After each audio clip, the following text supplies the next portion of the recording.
بسم اللہ الرحمن الرحیم۔ علم ایک چشمہ ہے جس پر لوگ آتے ہیں اور اس سے نالیاں نکالتے ہیں، اور خدا اس سے بیتوں کو فائدہ پہنچایا ہے۔ اگر کوئی حکمت خاموش ہو تو وہ جسم بے روح ہے، اگر کوئی علم لٹایا نہ جائے تو وہ مدفون خزانہ ہے۔ عالم کی مثال اس شخص کی ہے جو تاریک راستے میں چراغ دکھاتا ہے کہ تاکہ لوگ اس سے روشنی حاصل کریں اور اس کو دعا دیں۔ اللہ تعالیٰ فاجر بندے کو آزمائش میں ڈال کر پھر اس سے آزمائش ہٹا لیتے ہیں، اور وہ اس اونٹ کی طرح ہے جسے لوگوں نے باندھ دیا پھر چھوڑ دیا۔ اونٹ نہیں جانتا کہ اب اسے باندھا تھا تو کیوں باندھا تھا، اور جب اسے چھوڑا تھا تو کیوں چھوڑا تھا۔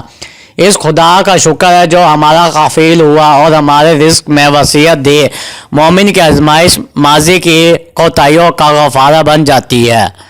زمین کسی کو مقصد نہیں بناتی، انسان کو اس کا عمل پاکیزہ بناتا ہے۔ کسی انسان کو مار کر جہنم میں جانے سے ہمیشہ ڈریں۔ موت کا منظر دنیا اور آخرت میں انتہائی ہولناک منظر ہے۔ موت کی تکلیف اراحوں سے چیرے جانے، کینچیوں سے کاٹے جانے اور دیگچیوں میں پکائے جانے سے بھی زیادہ سخت اور اذیت ناک ہے۔ بہشت کی طلب کرنے کے لیے اپنی موت کو بھول جاؤ۔ اللہ تعالیٰ کی رحمت بہت زیادہ وسیع ہے اور زمینوں و آسمان معافیہ کی ہر چیز پر حاوی ہے۔ ضعیف کے لیے اللہ تعالیٰ کی جو مدد ہوتی ہے، اگر لوگ اسے جان لے تو غلبہ کے لیے کوشش نہ کریں۔ اللہ تعالیٰ کے لیے عاجزی اختیار کر۔ جو اللہ تعالیٰ کے لیے دنیا میں عاجزی اختیار کرتا ہے، اللہ اسے قیامت میں بلند کرے گا۔ قیامت کے دن سب سے زیادہ گناہوں والا وہ ہوگا جو اللہ کی نافرمانی میں بہت بولتا تھا۔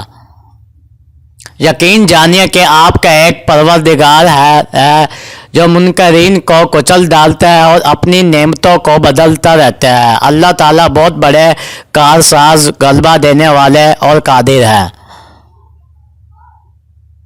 سب سے دہشت ناک چیز جس سے تم ڈرتے ہو قتل اور موت ہے۔ یہی دونوں چیزیں اللہ تعالیٰ کی راہ میں میری اور تمہاری خواہش اور آرزو ہے۔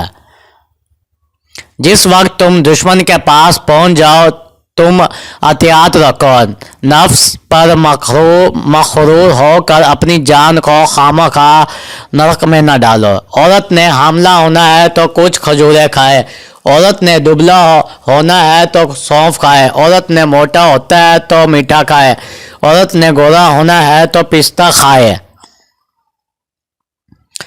تیروں کے چلانے میں اس قاعدے کو ملحوظ رکھو، جس وقت وہ تمہاری کمانوں سے نکلے تو ایک کمان سے نکلتے ہوئے معلوم ہو۔